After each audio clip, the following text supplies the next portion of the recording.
Okay, so let me share my iPad now.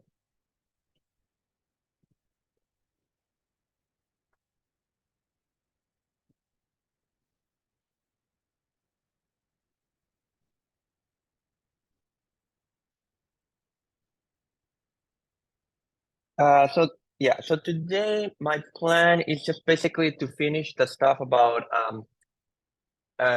independence and all these conditional probability things we have been discussing. Um, they're kind of I think they're fun problems just because they're especially many of them. They have many non-intuitive consequences. So that's why it's nice to go over like some classic problems on these topics, like with some detail, because you definitely find things that you wouldn't expect. So I mean, that's what for those of you who didn't get a chance to come to office hours, like I'll do like this problem 21 today during class, because it's can be 19, like they kind of go hand in hand because it has like many funny consequences. So let me see, this is lecture 8. Um,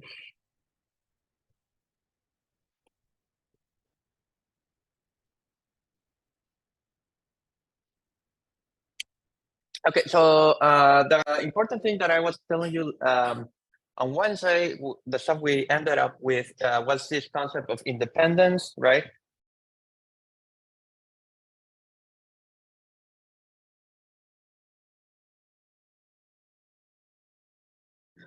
So the idea of independence is that, I mean, there are many ways to write this condition, if you remember, but like the most symmetric way to write it is that if you have two propositions or two events, the probability of both of them to occur at the same time, or both of them being true at the same time, however you want to think about it, is just the product of the individual probabilities.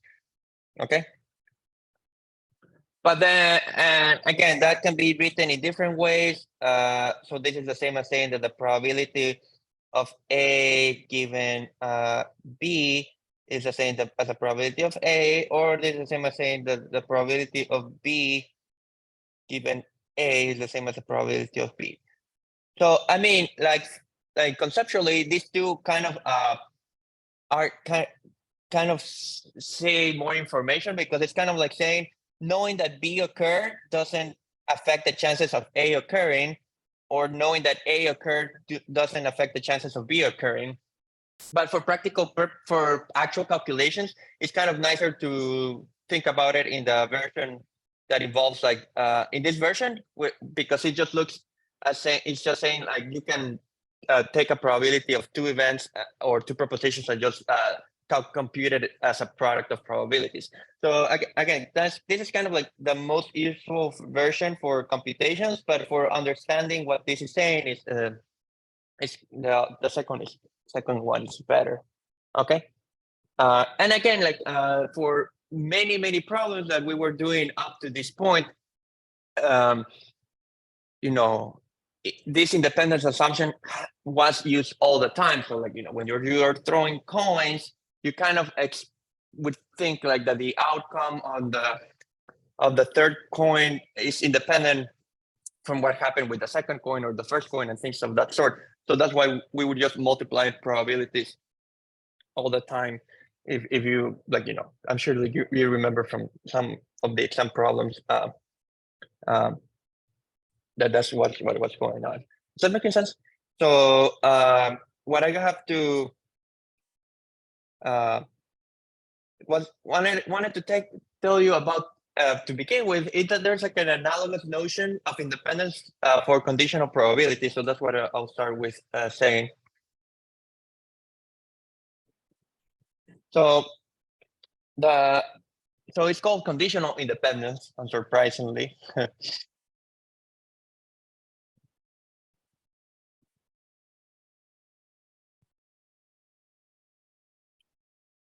Okay. So what is this conditional independence about? Well, it's just you say that A and B are conditionally independent.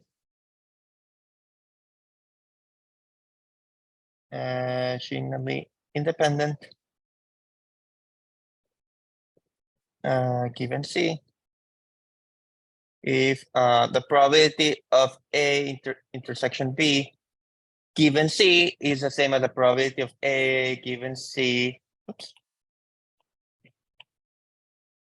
times the probability of B given C.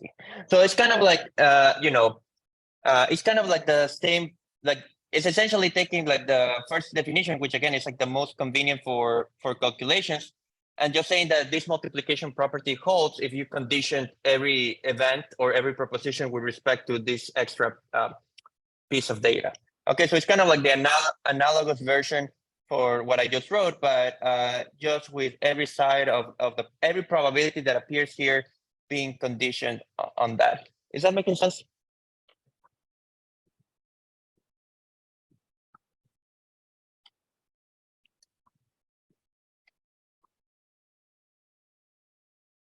So and then, but the thing is, like, this is like definitely a different notion from independence. In fact, what's like, so you have this notion of independence and this notion of conditionally independent. And so what you want to, like, one thing you would like to understand is like if they're related at all. And the thing is like, they're kind of like this relationship is actually not so clear. You should really think about them in different ways, because there are events that can be independent but fail to be conditionally independent, or there are events that can be conditionally independent but fail to be independent. There are events that could be conditionally independent but not independent. So like you could have one or not the other. So neither implies the other. So it's good to, I mean, it's like a little bit tedious maybe to do it, but it's good to give some examples where this happens. So let me explain. Then let me give you an example of each. So here you have to be careful.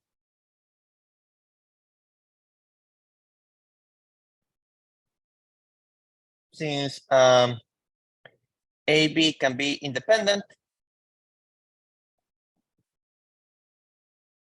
but fail to be conditionally independent.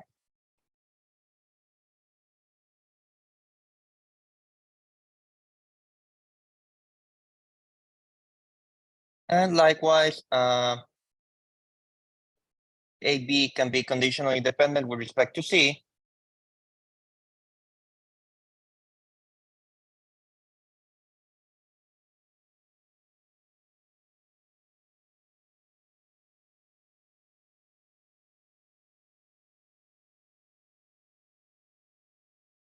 And not be independent.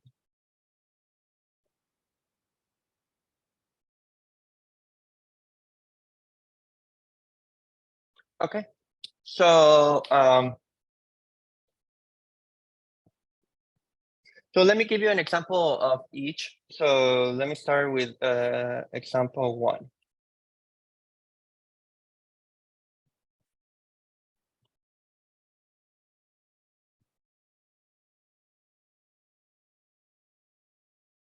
So this is going to be an example where, let's see, conditional independence does not mean the events will be independent. So I'm going to give you an example of conditionally independent events.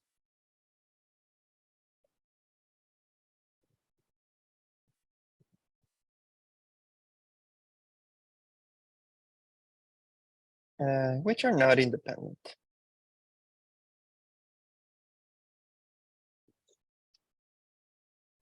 Okay, so just to set up the stage, imagine that you have 2 coins. So here's like the experiment, or like the, yeah. So you have 2 coins. Oops. You have 2 coins.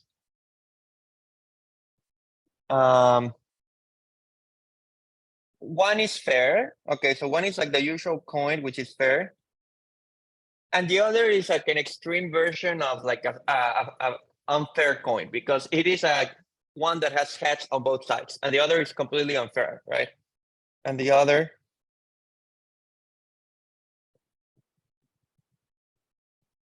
completely biased, if you want to use that phrase, since it has a head on each side.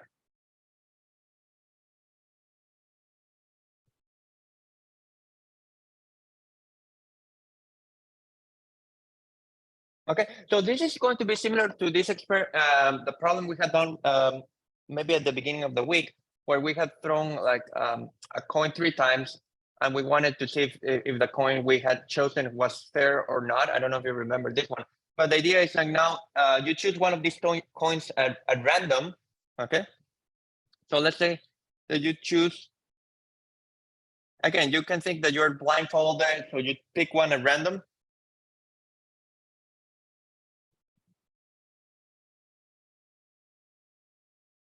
And you are going to throw it 2 times, right?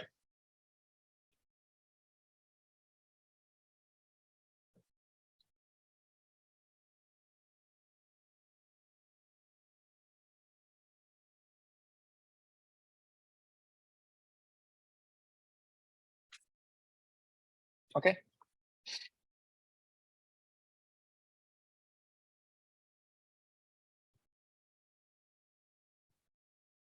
So far, so good. So I'm going to throw it 2 times. And again, I don't know, the point of here is like, I don't know which of the 2 coins I chose, right? So maybe you're not allowed to see the coins while you do this. You can only see the outcome of throwing them. Okay, so here I'm going to take the proposition that the first throw gives you a head. So first throw is a head.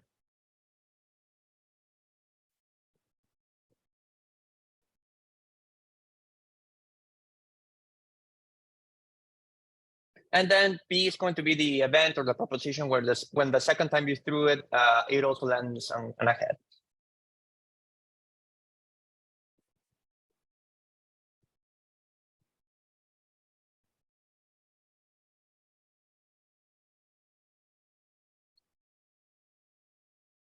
Okay. And so those are my 2 events. And I'm going to let C is going to be representing the statement that you chose the fair coin, like the one that actually has 50% chance of landing on heads or tails. So C is going to be choosing the fair coin.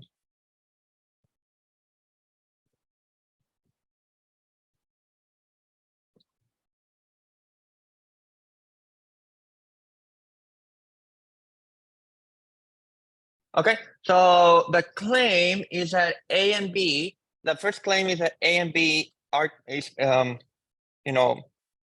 So the claim 1 is that A and B are conditionally independent given C.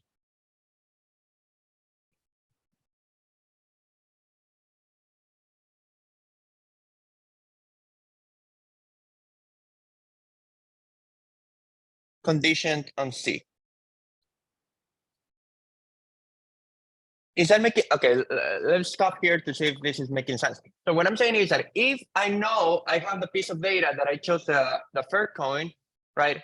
Then like getting catch the first time and getting catch the second time are independent events, right? Because the coin is fair, and there's no way in which like what you get on the first throw is affecting what you're getting on the second throw. Is that making sense?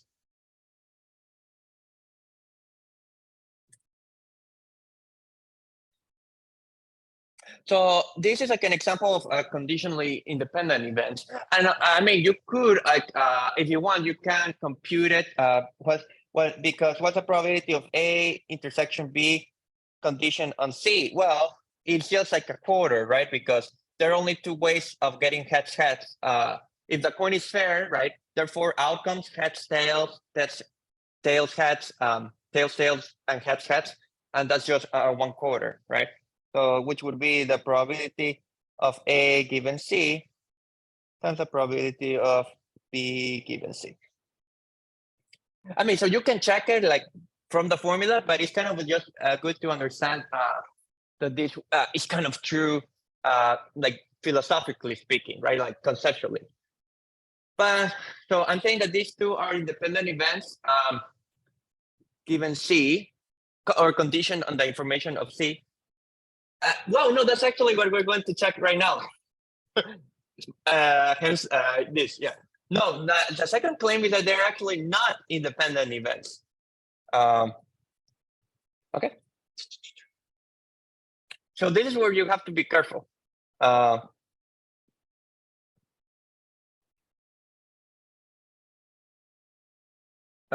Yeah, that is good.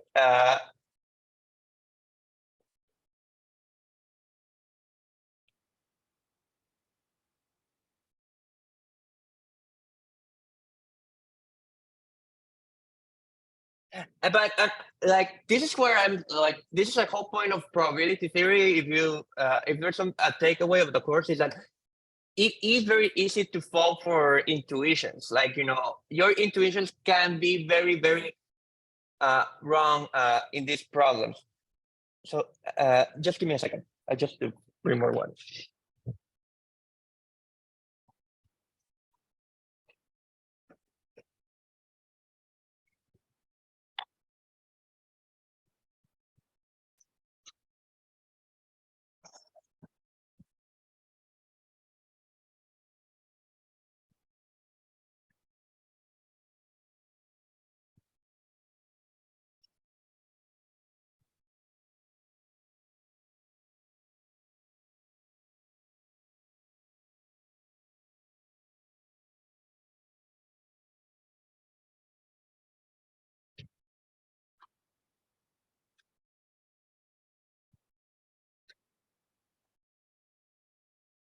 Okay, so my claim number 2 is that they are not independent events.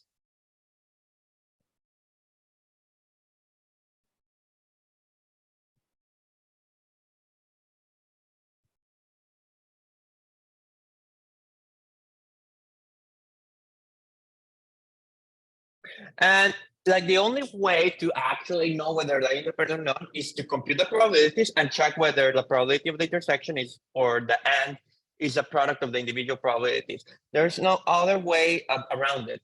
Okay, so we have to check the probability of A, compute the probability of A and the probability of B. Okay, and so we have to check. So we want to see that probability of A intersection B is different from probability of A times probability of B. Okay.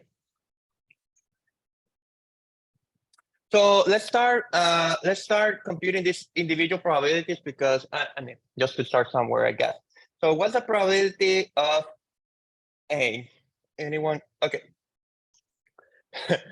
So what's the probability in this case? How would you compute it? Should we use the law of total probability? Yes. This is another important point of the course. Even if you are talking about a probability that is not conditioned, the easiest way many times to compute probabilities, even if the probability is not conditioned, is to condition on things. So yes, like you can use like the law of total probability. And I'm going that the law of total probability is there are two disjoint events or two things that either happen or either I chose the fair coin or I chose the unfair coin. So those are they're the mutually exclusive events. So I either chose the fair one or I didn't. So I can break up the probability into those two pieces. So what the law of total probability says is that this is the same as this. So it's kind of allowing you to break the probability into two parts. Okay, why? Because each part is a lot easier to compute. So for example, we can start here. What is the probability? We can start with these two. What's the probability of, like again, you have, if you want, you can imagine yourself that you were blindfolded when choosing the coins. So you should say that it's like the probability of having chosen the third coin or the two-headed coin, the one with two heads, should be 1/2 each. Is that making sense? Because like there's no other information about the problem that will let you to believe otherwise. Okay, so you want to say that these two individually are 1/2. Is that making sense? So because there's like a 50-50% chance that you chose one of the two. But then here comes the more interesting part. Let's see. If in this is the event where like you chose like the one with two heads, right? So if you chose the coin with two heads, what's the probability of getting a head? Well, that's 100%, right? There's no other thing that could happen. So this should be 1. Right. Let me just write here the C complement means like choosing coin with two heads.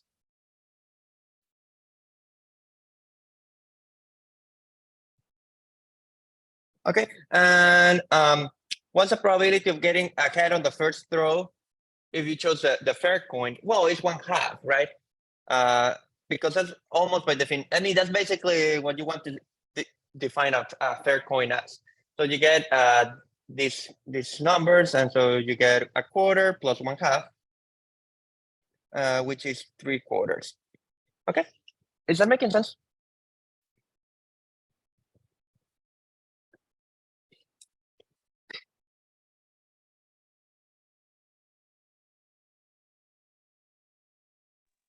Yeah, it is.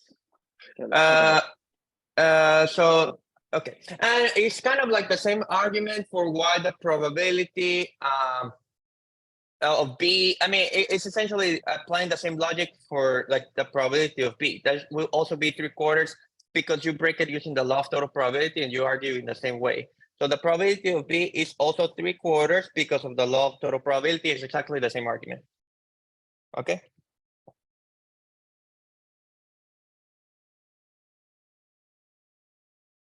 And I mean, at least intuitively, they're plausible because this is saying like, you know, one of the coins has literally two heads. So there should be more chances of getting heads like on either throw, you know, on the throw, regardless of whether you chose like the fair coin or not. So that's kind of what this is reflecting. But then, okay, so that's what we have, 3/4 to 3/4. So we know that the right-hand side here is going to be 9/16, right? So the question is, what's going to be the probability of the intersection?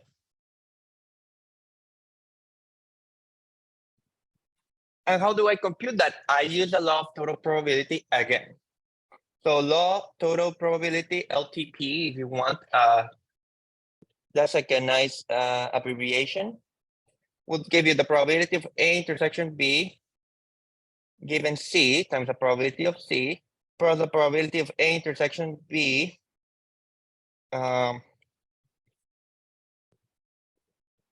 given C complement times probability of C complement. Okay. And again, these two we already computed before, so it's 1/4, sorry, it's 1/2 each. What's the probability in this case? This one continues to be 1 because if you chose like the coin with two heads, both events, it will always be heads and heads. So you get 1 here. But this is the only one that changes, right? So what is this probability? If you have the third coin, what's the probability that you got heads on the first you know, on the first throw and heads on the second throw? Almost just a fourth, right? Right, it's a fourth because like those are conditional. I mean, that's where like secretly you're using the conditional independence assumption. So that's like 1/4, perfect. So now what do we get? We get 1/4 times 1/2 is 1/8, and 1/8 plus 1, the other is 1/2. So what's 1/8 plus 1/2? That's 5/8, right? But 5/8, I think, is not the same as 3/4 times 3/4, right? And there you go. So that's why the events are not independent. Is that making sense?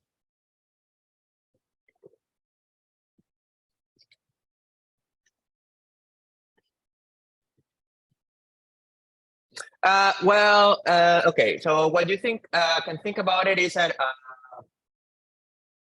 like what was like the independence? Like the independence is whether this is where like you have to go through. It's better to think about it in this way. So what does this mean? imagine that you knew that you got heads on the first throw, right? You kind of, I mean, the reason why you should think that that's right, or okay. Let's see, what's the best way to write it? Okay.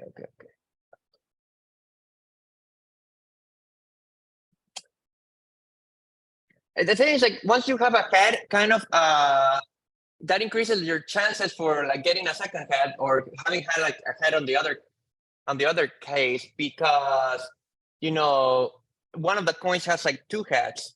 So if you know that you got like a head in one of the, either the first time or the second time, it is like a safer bet to make that maybe you chose like the coin with two heads. You know, kind of knowing that there's like a coin with two heads tips the scale to. Is that making sense? Like, how should I say it? But you know, like this, like it is like saying, well, what would it be in this case? Like, right, like you were told that you got heads on the second time, and so you're asking, condition on having obtained heads on the second time, would that increase the chances that you got heads on the first time? And you should probably bet yes if you had to make a bet, because like one of the coins literally has two heads, you know? So that's kind of what's going on. But it is like, you know, I don't think you can ever like become, I mean, maybe that does help, but I don't, you know, it's kind of like for me, like one of the things where we really have to go through the calculation to kind of correct your intuitions. Yeah, if we were fair, like it would be independent, correct? But this is like a case where, like, you know, you have to check your intuitions against like the actual numbers, you know, what the numbers are saying. But yeah, I guess there are ways to convince yourself, but I don't know how much of a persuasion they are. But yeah, I think that's how I would think about it. Yeah, you have to right, but once you put like you know, once you know that, then it's like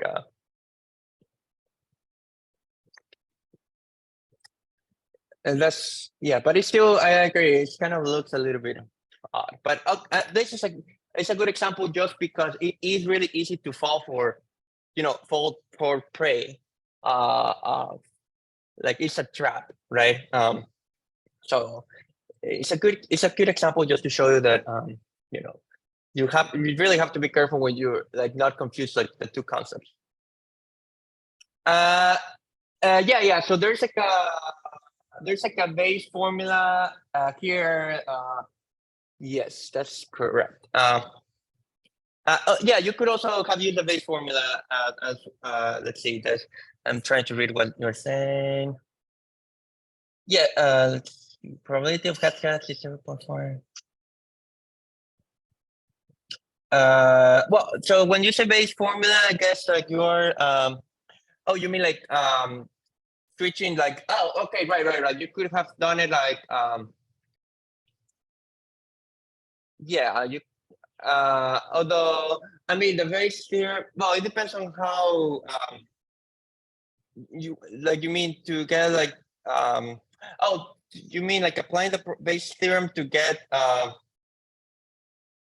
this probability, or which one are you talking about? It depends on the things like this one. Probability of getting heads twice. Right, but right, like the one, but here you're saying, when you're saying probability of getting heads twice without conditioning on anything, or condition. Given that it was a fair coin. Oh, right. Then yes. Then in that case, you can use the base theorem. Right. Once you condition, then yeah, you can use the base theorem to flip around the order. Although in this case, like once you condition on getting a fair coin, it is like you know, that is like kind of like the easy probability to get. So, but yeah, you could, I guess, use base theorem in principle for that one. Yes. As long as there's like a conditional statement, yeah, you can always use the base theorem to flip them around. Okay. And the other one, just to at least finish giving you this example, I think the other one is maybe more. Well, I don't know. Maybe yeah. Let's see. So I just gave you an example where. Okay, now I'm going to give you an example where there are two independent events which are not conditionally independent. Okay. So here's an example 2. So A and B are going to be independent events.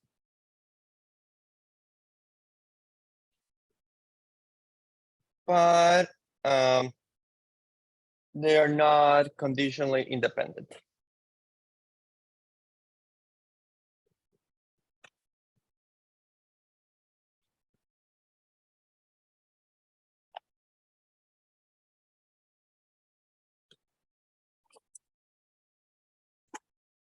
Okay, so I mean, this is one. I think this one is less exciting, but it's just to have an example.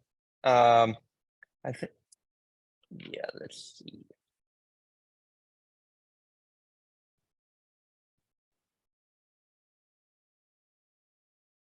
Yeah, I mean, I don't like this one as much as the other one, but it still works. So in this case, like, just imagine you're throwing one die. So throwing here in the experiment is throwing a die,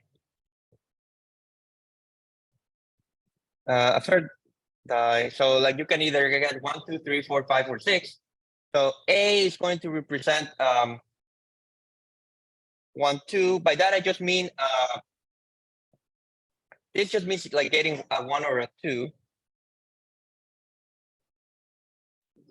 And B is going to represent 2, 4, 6. So that just means that you got either a 2 or a 4 or a 6, right?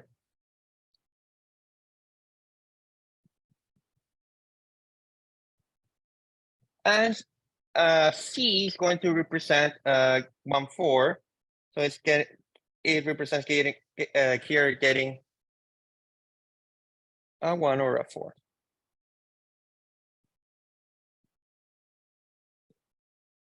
And okay, again, like this is less exciting in the sense because it's just like a more like computation. But let's check whether A and B are independent.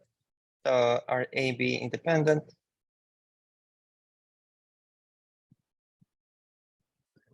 Okay, so you have to check whether probability of A intersection B is equal to the probability of A times the probability of B, right?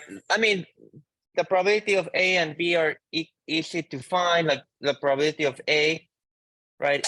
It's on there. It refers to two sides of the die, so it's 2, 6, right? And the probability of B is well, it's half of the options, so it's 1/2. So this is 2, 6, 1/2. And what's the probability of A intersect B? Well, that's the probability of having obtained like it's where both happen simultaneous, where both would occur, or both would be true at the same time. That's like the only way for both to be true at the same time is that you got a 2, right? So it's like the probability of getting a 2, and that's just 1/6, right? So and that does match because you know the 2's cancel here, so you get 1/6 equals 1/6. Is that okay? So they are independent events. So yeah, A, B are independent.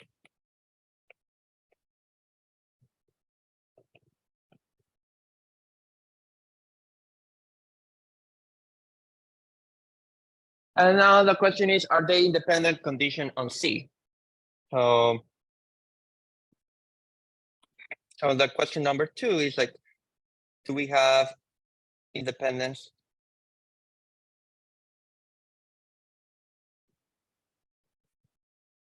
conditioned on C?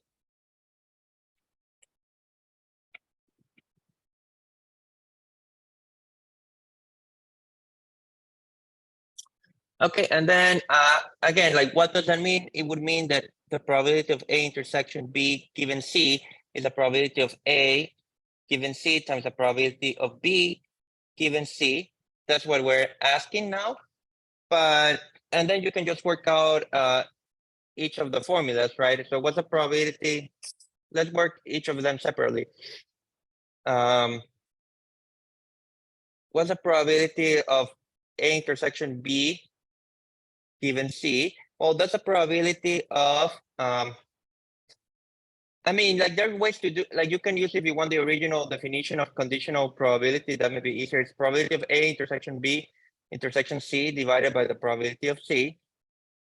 So what is A intersection B intersection C? What do they all have in common? Let's see, is this, oh yeah, is this, do they have anything in common? I thought, no. What was C again? Oh, so sorry, C is getting 1 or 4. So I guess, yeah, it's 0, right? Okay, sorry. Yeah. C is that you got a 1 or a 4, right? So I'm now looking at what all of these have in common, because that would be like the intersection of the 3. So A and B had in common only 2, right? This is like the only thing they had in common, but then they don't share anything with C, right? So it is kind of like the empty event, or like it's getting nothing. Is that making sense? So it is 0. Or if you want to, another way to say it is that you know, if C is true, then you either got a 1 or a 4, and so there's no way to both of these two to be true as well, because for these two to be both true as well, you need a 2 here. Is that making sense? So this probability condition on C is actually 0. Yeah, I should. So we only need these two probabilities to be non-zero to be done, right? Because if each is not non-zero, then we're good to go.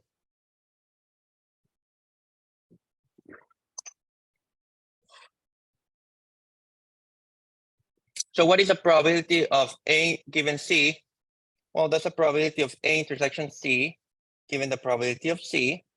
What's the probability of A intersection C? That's a probability of getting a 1, because that's what those two propositions have in common. Divided the probability of C, but the probability of C is 2 6. So it's 1 6 divided by 2 6. So it's 1/2. I think so.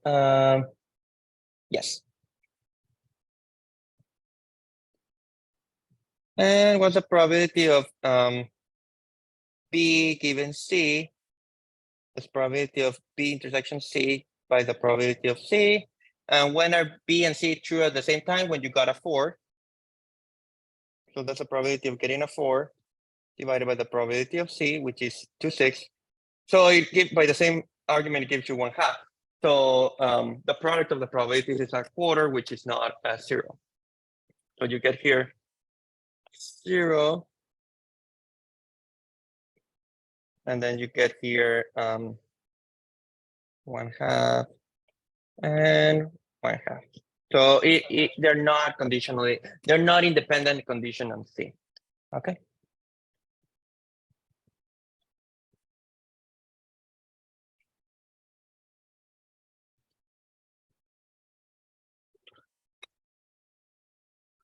So I mean, again, it's just these two are just examples to make it clear that independence, like you do have to be careful when you refer to independence,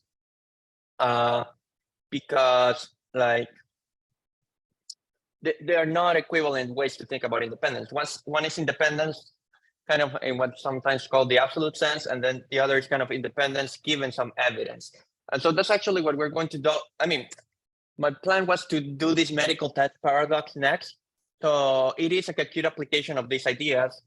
So to do that, first, what I wanted to let's take a 5-minute break because it's a slightly different topic, and then we'll get to it and solve this medical test paradox. For that, I'll give you the what's called the odd version of the Bayes theorem. So, but we'll talk about that next when we return. So let's just take a quick 5-minute break. If you want to grab some water, go to the bathroom, and then when we get back, we'll go through all those things.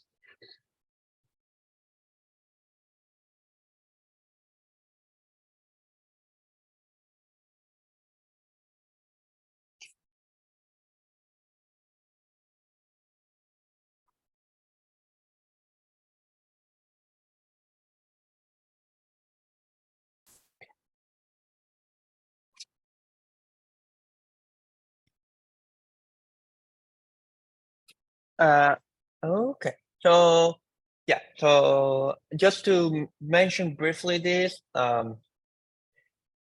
because this is like another terminology you might see used. Like the book also mentions it from time to time. This is actually what you see in gambling or horse racing. They talk about the odds of an event. So it is a word that you may see occasionally. I mean, there's nothing like too complicated about them, but what are the odds of A?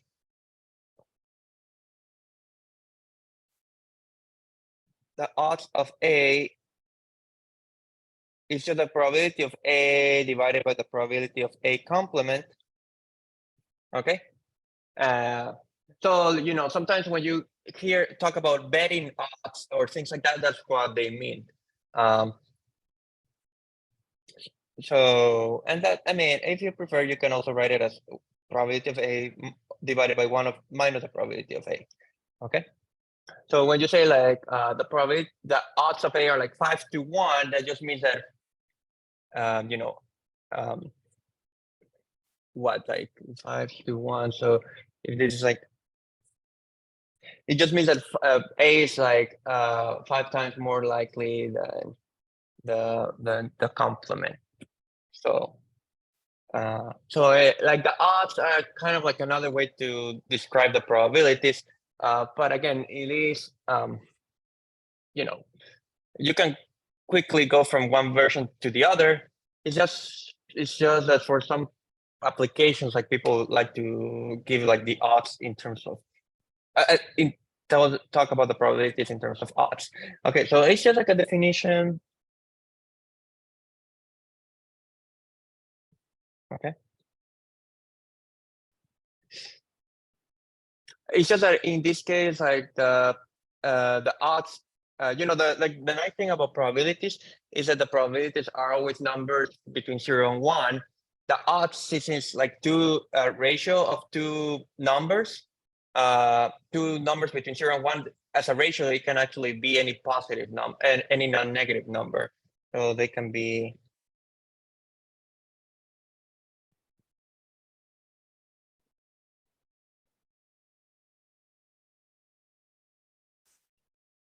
And even infinity, if A is occurs with certainty. So it's kind of on the interval 0 to infinity. So it is kind of, you know, it says a slightly different characterization, but it does lose that appeal that it's just like numbers between 0 and 1. Okay. And then the Bayes theorem, if you remember, let's go back to Bayes theorem.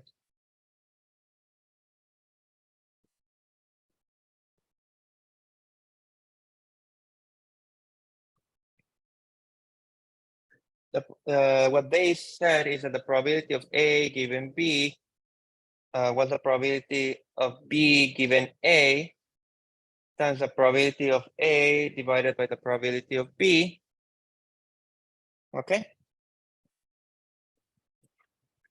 And so if you also apply this formula to A complement, right, that would also say the probability of A complement given B would be the probability of B given A complement times the probability of A complement divided by the probability of B.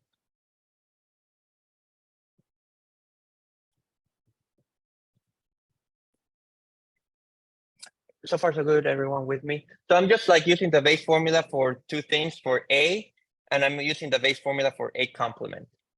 Okay, so what you can do now is just take the ratio between both equations. So now take the ratio of both equations.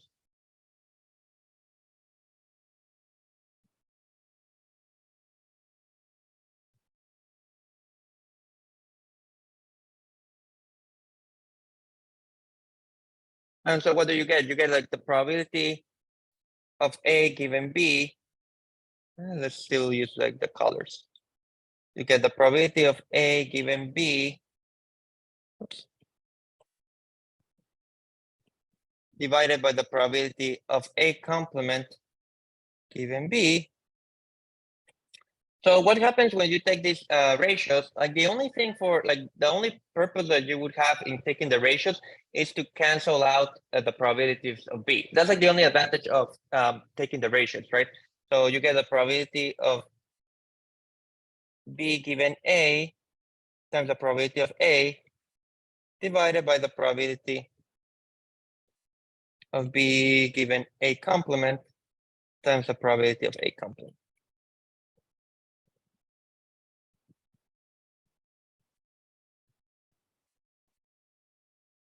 Is that making sense?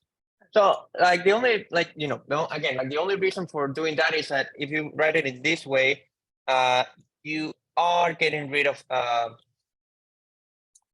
P of B. So it's sometimes there are problems like the ones that I'll do in a second, where it is kind of saves you some time to not compute the probability of B using the law of total probability. So that's like the advantage of this version of the base theorem. So this is called because it's like it's kind of taking a ratio between the probability, conditional probability, and the conditional probability of its complement. So that's called like the odds version of base theorem, because when it's a ratio of A and its complement, that was called the odds. So this is called the odds version of base theorem.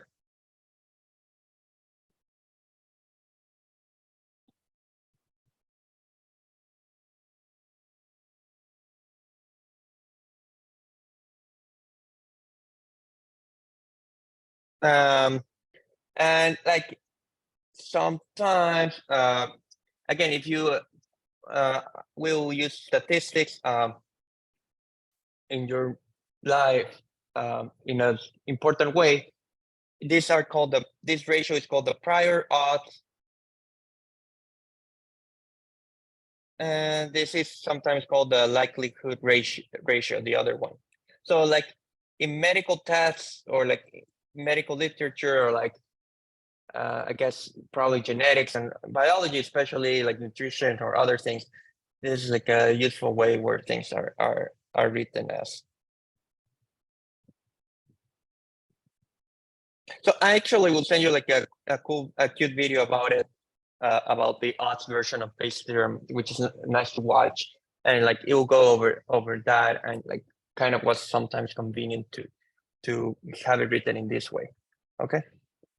But I mean, my plan was kind of to give you an example so that you would see it in practice. But again, it's kind of just applying base theorem twice, but it can be useful. So the example that I wanted to do for this problem was the problem about it's on the PDF about the medical tests, like the person that has conditionitis, like. So let's talk about that one. Where did I have it written? Okay.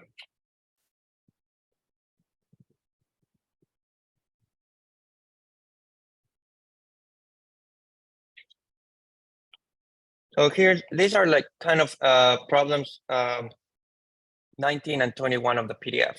So.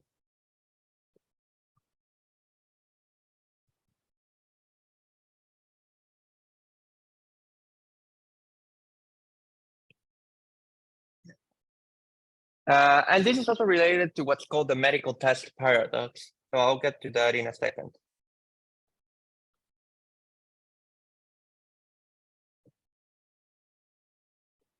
So you have a disease called conditionitis, There's a disease in the world. So there's a disease.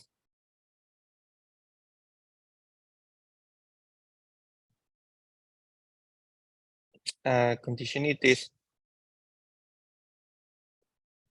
which affects 1% of the population.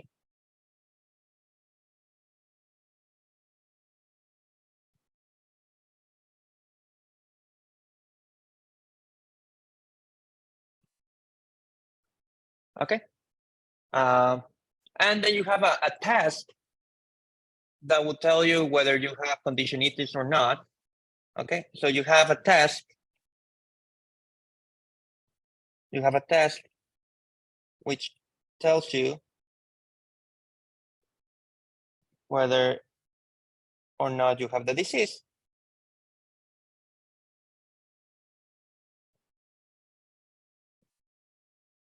Which is 95% accurate. And so we have to discuss what that means. So I'm going to tell you what this means in this context.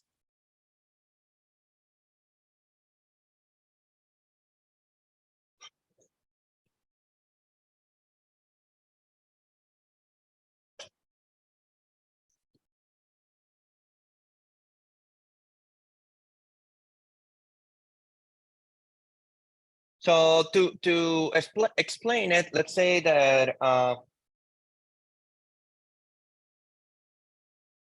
D is the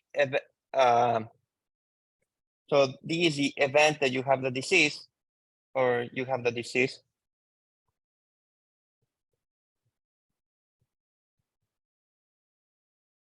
And T means is the event that you tested positive. So what does it mean to say that the test was 95% accurate? So it's going to mean two things. It's going to mean that if you have the disease, right?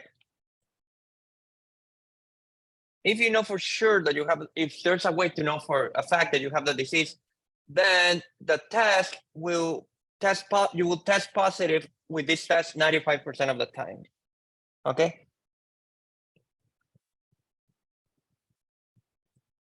And this is in the medical literature, what's sometimes called the true positive rate. So this is what they call the true positive rate.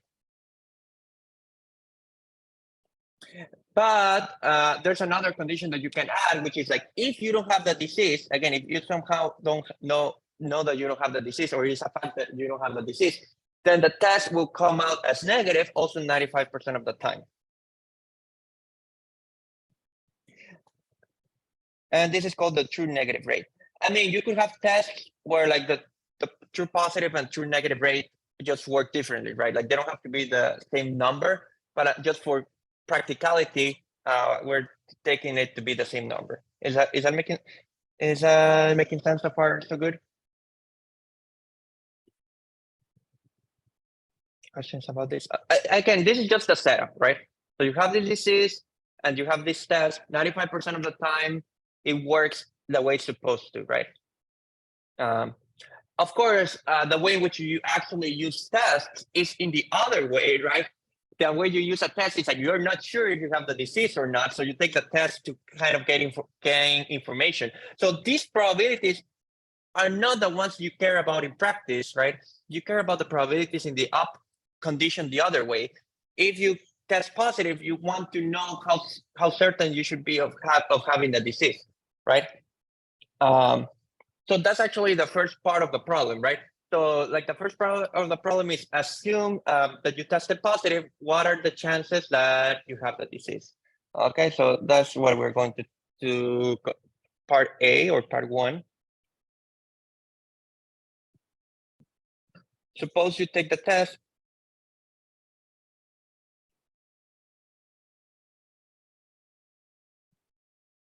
and tested positive. So what are the chances that you have the disease?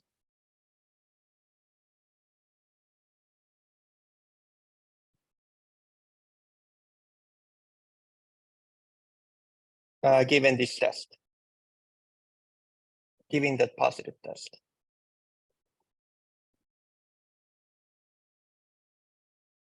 Okay, so that's and that's I think what problem 19 was asking. So so what we're after is a probability of having the disease given that you tested positive. Is that making sense? So this is what we want.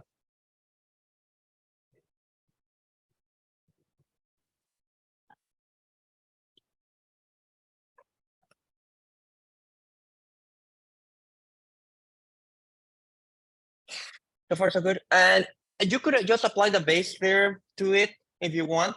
I'm just going to do it with the odds version of the base theorem, just to show you how that one works.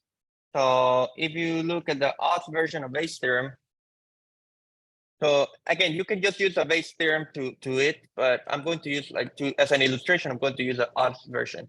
So let's use the odds version of base theorem. So the odds version is like that the probability of having the disease given the test divided by the probability of not having the disease given the test, right? That's what are the odds were. If you go back, that's what that's what the odds are defined as. So what the base theorem allows you, like the odds version is allows you to flip each of these conditional probabilities, just like in the usual base theorem. So you can flip the conditional probabilities.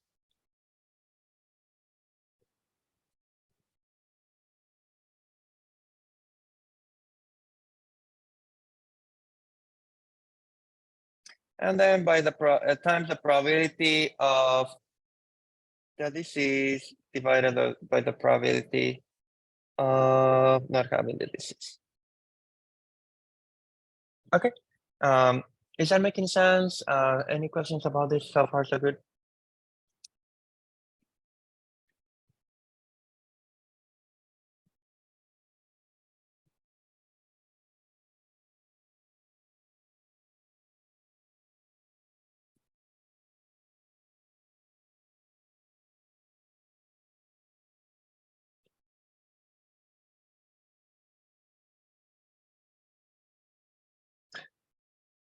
Okay, so let's work out every like basically almost every piece in this problem. Like on the right hand side, we can find with the information that we were given originally in the statement. So let's work with let's start with the probability of the disease. What's the probability of having a disease if you know nothing else?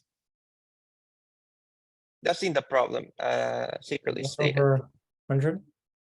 Yeah, it's like 0.01, right? Because it says like it said that it affected 1% of the population, right? So the probability of just having the disease, if you have no other data, is 0.01.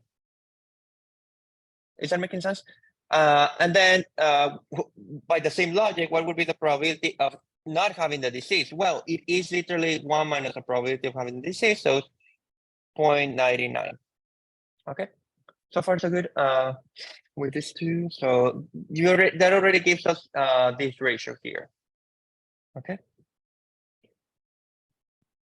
And then what's the probability of that the test will come out positive if you have the disease?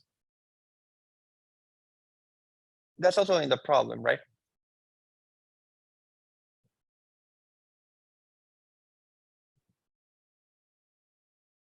What is that probability?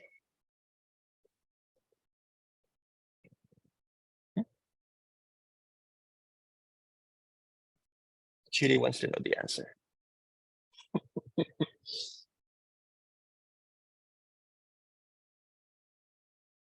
It's 95%, right? That's like the true positive rate that I had written a bit earlier.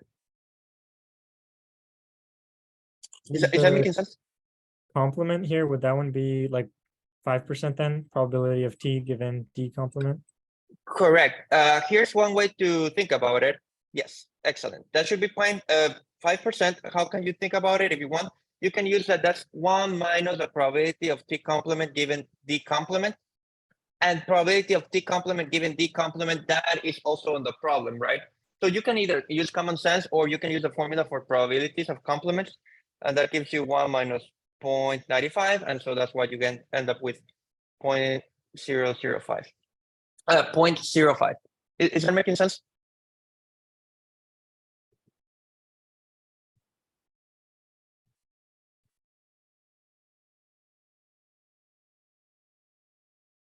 So putting all of this together in the odds version of space theorem, again, like the only advantage that this odds version have is that you never have to compute the probability of the task of getting positive, the absolute probability of having tested positive using the law of total probability. So it kind of avoids doing that.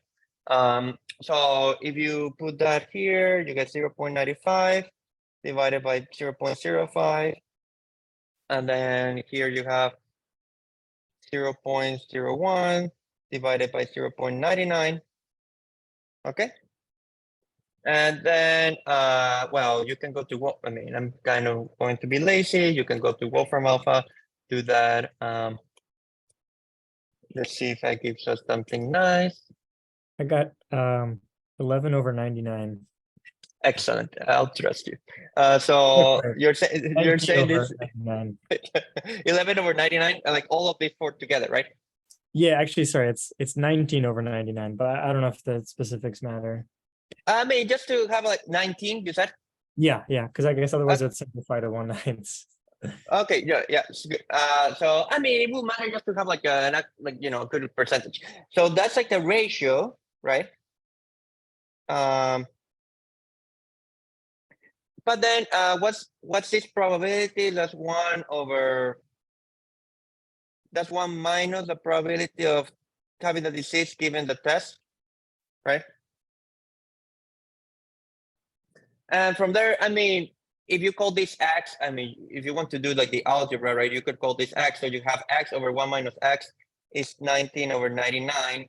And that, I mean, you can solve on Wolfram Alpha if you want. Well, it's an overkill, but I don't want to try my algebra skills. So it's like a simple equation to solve, and that gives you x gives you 19/1/8.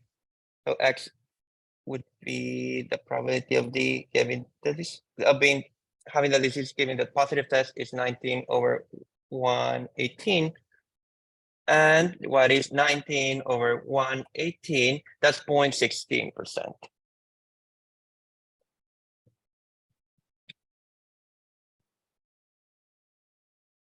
Okay. Is everyone with me here?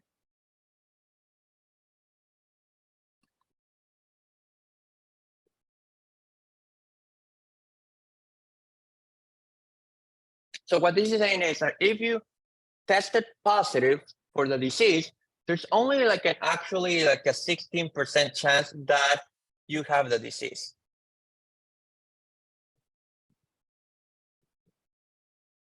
So this is one of these moments where you have to let that sink in, because this is definitely not what people will tell you on the streets if you put like this, like the same conditions. You tell them you have a test that's 95% accurate, right? You tested positive. What are the chances you actually have the disease? Everyone will, make a bet. Everyone would go with, 95% chance. You know what I mean? You have to be careful because like the kind of like what this is taking into account is also that the disease is relatively rare, right? Because it's only affecting 1% of the population. So there's like a factor also that it's kind of like saying, like, in an absolute sense, there are very few individuals that have the disease to begin with. So even if you test positive, that shouldn't make you jump into conclusions about you having the disease. Is that kind of making sense? So, and also the fact that the test is 95% accurate is playing a role. But like, as I was discussing during office hours, I mean, that's kind of what will always happen. You cannot expect a test that's 100% accurate, and no company in the world will ever tell you they have a test that's 100% accurate, because that's an invitation for lawsuits, right? So it is like a fact that every test will have some sort of degree of error. So it is like a cute example where, like, if you don't do like an actual computation, you just go with your gut feelings, and your gut feelings will be wrong. Is that making sense?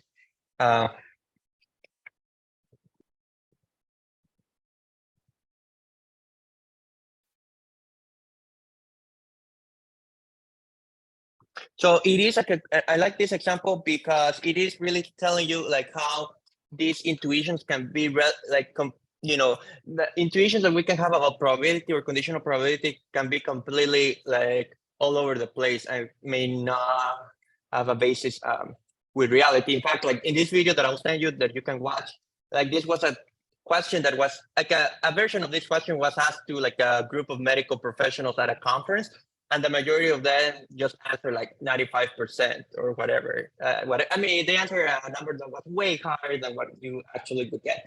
But just imagine how many medical decisions can go the wrong way if you don't understand these numbers well.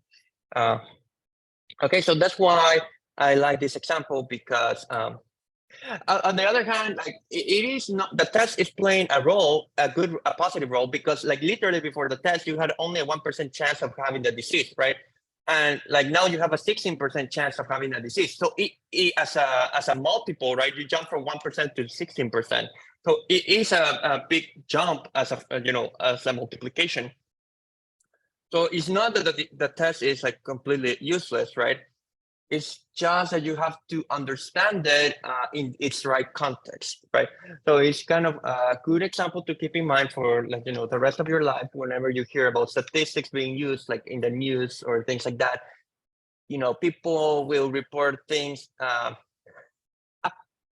Well, that's a good commentary. Again, like here, it is also useful. And here you also need to know what's the actual. What makes this medical test paradox funny is that it only affected 1% of the population. So in the case of COVID, you would also need to check what was like the absolute percentage being affected, because it was more like highly transmissible. But it is like actually like a cautionary note.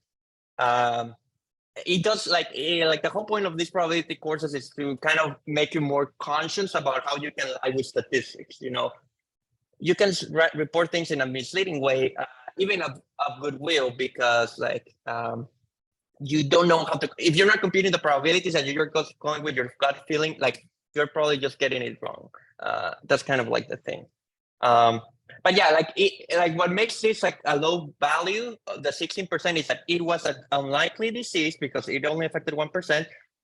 So that is also playing an important role. So if you have like a disease which is more transmissible, like an airborne disease, I'm sure like you can play with it. You can imagine like, let's say it affects 10% of the population or something like that, or like 50% of the population, which I don't think that would have been the case for COVID. But like I'm just saying, like if it affected like a higher percentage, then yeah, like the test will be more accurate. So it's also the fact that it's where disease playing some role here for making the numbers so low.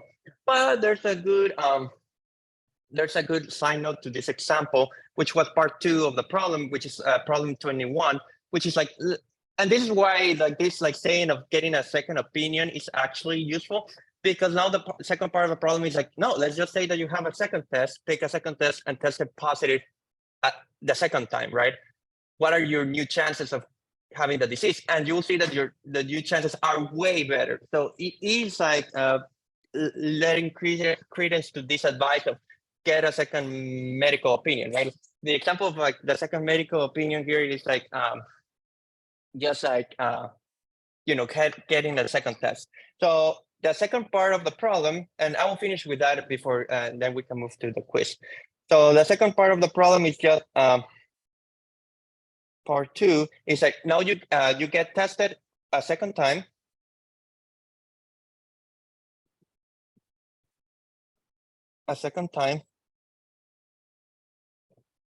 And test positive a second time, right?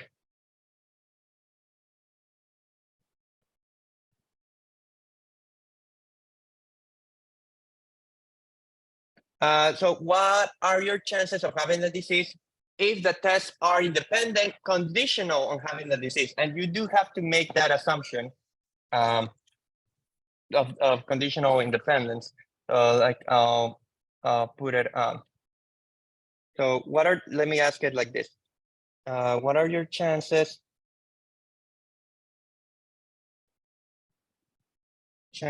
of having the disease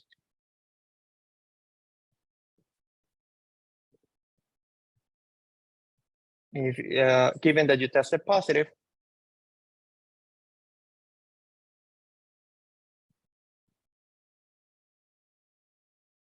and the tests are independent,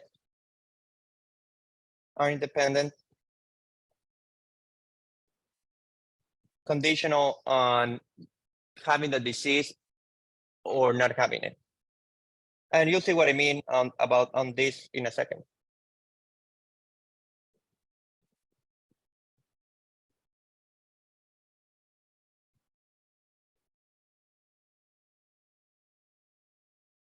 But this is why I was talking at the beginning of the class about this conditional independence, because like the test being independent kind of makes sense if you think you're taking them on different days and other things. Like you wouldn't expect the result of the first test to somehow affect the result of the second test.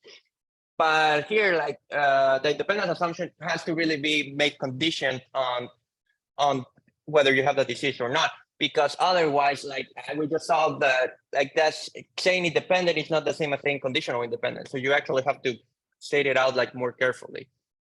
So let's go T1 so here's what I'm going after. So what I want is the probability of getting the disease or having the disease given the test 1 and the test 2 being positive, right? So T1 means test 1 is positive, and T2, and again, I'll finish with this, like it won't take me that long. It's positive. Okay, and then and so again, like you can't do it with the usual Bayes theorem, but just because like I have been doing the odd version of Bayes theorem, what this is saying is that if you use the odd version of Bayes, what I'm saying is that the probability of D given the 2 positive tests divided by the probability of not having the disease given the 2 positive tests. Again, the odds version allows you to flip each conditional probability.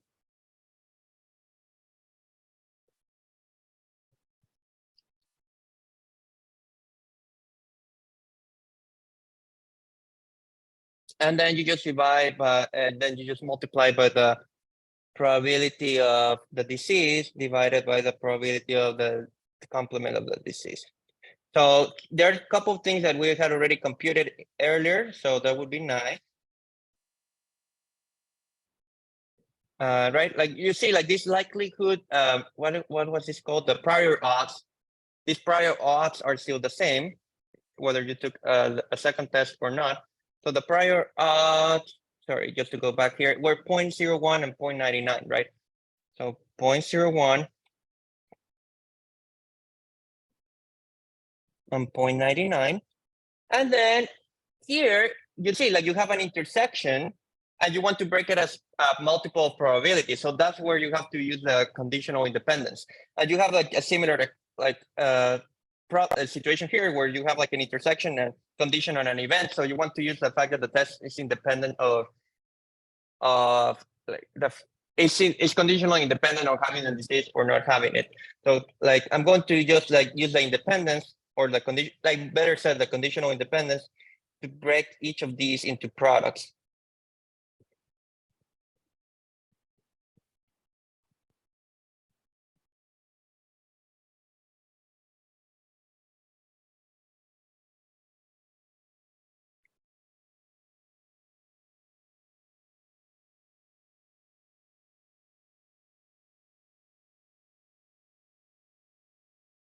Okay. And now, and then like the calculations that we get here because of the independence assumption are exactly the same numbers like we were getting before, so that won't change. So you're just going to square the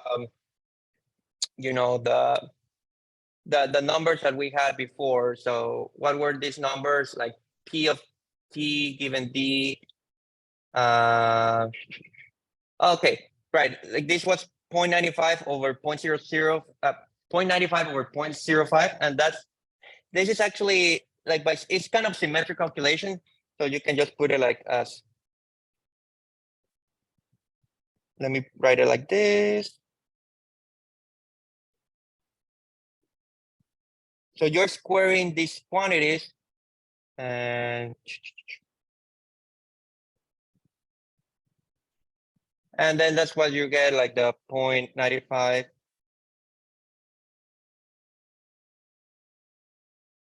Uh, 0.95 over 0.05 squared. Okay. 0.01 over 0.99.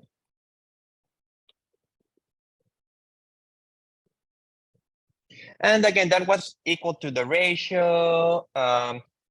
So again, if I did it, if everything was done correctly, all of this should be 361 over 99, and that's equal to this ratio.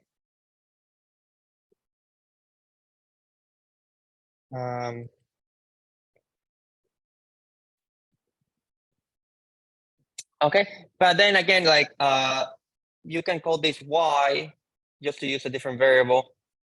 So it's y over 1 minus y equals 361 over 99. And what is that equal to? So y. Anyone wants to solve that equation? If not, I'll just put in a Wolfram alpha. I got 361 over 460. So pretty high probability. 361 over 416. 460, 60. Oh, okay. So that actually should be like 0.78, right? Is that what you have? Let's If, see. as a fraction? Yeah, exactly. Okay, perfect. So excellent. So what's the takeaway here? That if you test it positive on a second time, then your chances are now 0.78. And that it looks a lot better than just getting a 16% probability, right? So it actually supports the idea again that you should get a second test for a rare disease to see if I actually have it or not. Like, so it is a good application, you know, of all these ideas, like, and it gives you, like, you know, I mean, like, it's kind of like this conditional probability is kind of one of the most important concepts in probability, because that's how you reason about evidence, right? It's always conditioned on something. So, but again, hopefully the takeaway is kind of clear that you have to be careful. You cannot just go by your intuitions because humans do not have good intuitions about probabilities. And so, especially because probabilities are always between 0 and 1. So I think that it kind of messes up a lot of our calculations in our brains, because you're taking ratios, multiplications of many numbers between 0 and 1. So I think that also plays a role in affecting, like, you know, how we think about them. Okay, but okay, I now feel comfortable. I think this is all that I wanted to say about conditional probability. So what we'll do next week is move to random variables, which is also a very important topic in probability. So what I'll do now, let me see if I share the Firefox. So yeah, as always, like, oh, cool. That's like nice to know. So thanks. Yeah, that seems plausible. So now you can take the test and the quiz, and as always, like, just try to upload the solutions to the Grayscope once you're done with that. So I'll see you on Monday, if that sounds good.